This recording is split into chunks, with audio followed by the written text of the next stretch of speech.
Phil, that was Nyaswami Jyotish and Nyaswami Devi. I assume they're a couple, is that right?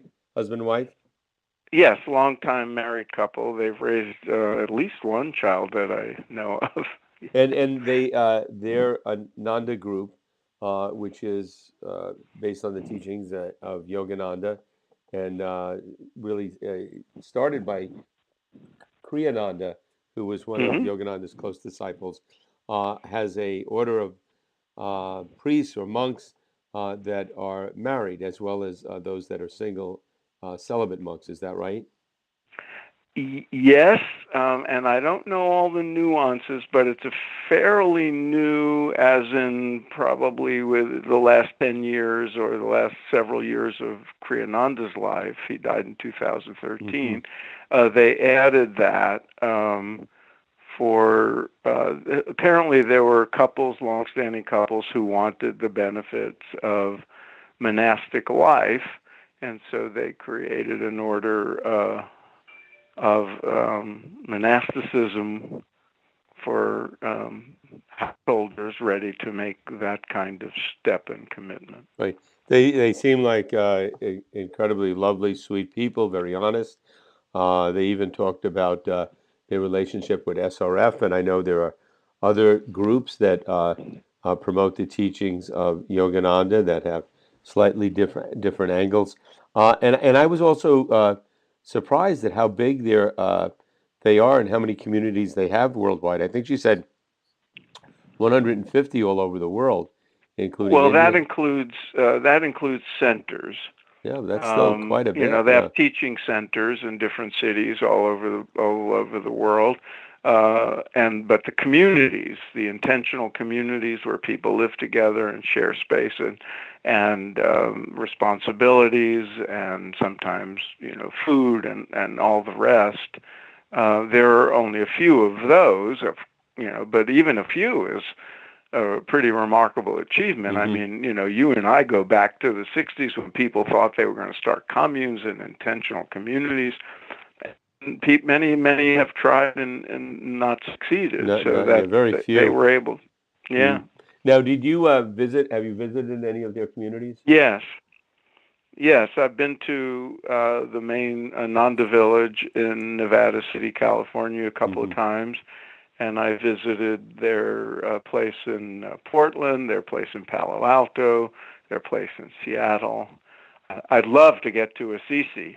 I hear Yeah, it's a me beautiful. They too. have a beautiful community there in the shadows of St. Francis of Yeah, I Assisi. didn't know about their community, or else I would have visited it when I was there a few years ago. Mm, But it's a mm, very spiritual spot. I mean, it's just a great feeling.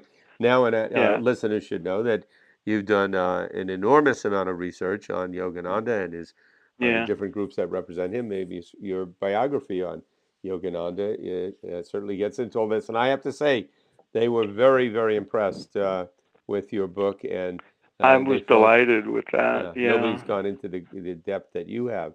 So that was a great compliment coming from them, and Yes, because it they are one was. of the bigger groups. Um, the teachings of Yogananda, as I understand it, and I have some familiarity with it directly, and that is there's one level of sort of learning meditation and a few energization exercises they have that are something like asanas, but almost a little bit more like exercise. But then you reach a point, and I with the SRF group, I don't know if it's this way with the Ananda group, where if you want to get the more advanced teachings, then you actually make a significant commitment to do And that. yes, and there's an initiation Hmm. for the Kriya Yoga practices. They'd have that in common. I don't want to get into all the Right. nuanced differences between how SRF, which is of course, the principal organization, the one that Yogananda started and is the largest and uh, uh, organization representing his teaching by far. And they're a breakaway or offshoot started. We have an interview with Roy Eugene Davis, who has a small Right. organization, relatively small, and Ananda, which was started by Kriyananda when he left some years after he left SRF in the early 60s. And there are differences in how they present the teachings, largely around how they're delivered, when they're delivered, um, yeah, and so on and so forth. I don't want to get into them, nor am I qualified to evaluate. I'll leave that to people who are, disciples and devotees to hash out. But as as long as people get the benefits that Yogananda intended, maybe it's just a matter of different preferences Hmm. and Well, different interpretations. yeah. One thing I can say from direct experience is the Yogananda representatives or people or groups that I've encountered, whether it be SRF or this group or the gentleman we interviewed recently, I'm very impressed. They're very sweet people, seem very balanced, seem very reasonable. The teaching is quite accessible.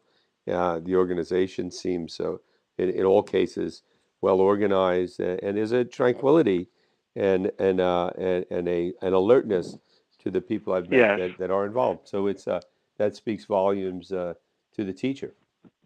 yes, it absolutely does, and I've found the same thing. And I've met countless numbers of Yogananda devotees and the leaders of at least the three main organizations that represent his teachings, and I have found them, uniformly uh, dignified and responsible and warm and friendly and kind and generous. And they have their different organizations, and they've had differences among them and between them. There was a famous lawsuit between Ananda and SRF at one point.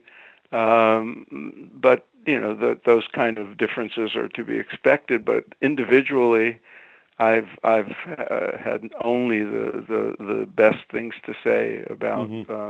people in I, all their I would agree. organizations. Phil, in your research for your biography on Yogananda, was there anything what surprised you most? Was there anything you uncovered or found that was a real surprise to you? Yeah, yes, I would say the degree to which, and I knew this was the case going into the research, but the depth of it was surprising. The degree to which he struggled with worldly challenges and difficulties, crises, controversies, um, as here in the West, representing these teachings. Um, everything from paying the bills. Don't forget, he was here during the Depression and World Wow. War II. So, Hmm. money issues plagued him throughout.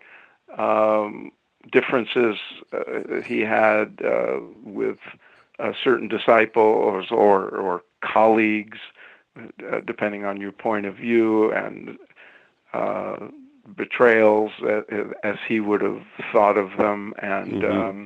lawsuits, and the degree to which the frequency with which he, in his communications, voiced the wish to, not have to deal with all this stuff and to just go back to India and be a monk Hmm.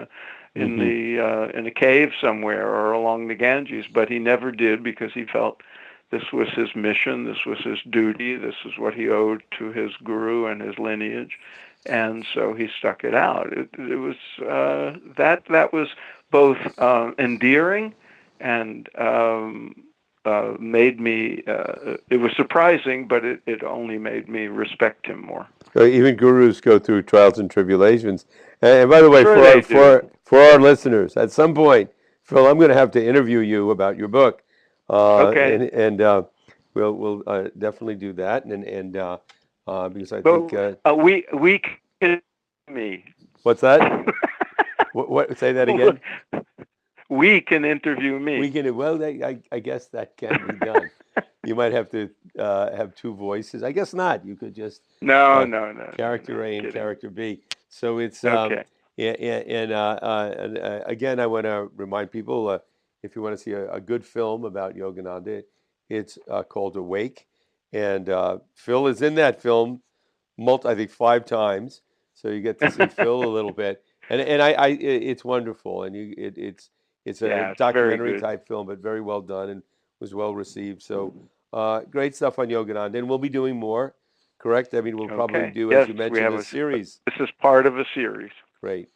All right. So till next time, many great interviews done recently, which will soon be posted, and many excellent interviews coming up in the near future. So stay tuned and tell your friends about us, spiritmatterstalk.com. Email us, make suggestions, and we will always be open to any of your suggestions. Till next time, Phil. Next time, Dennis.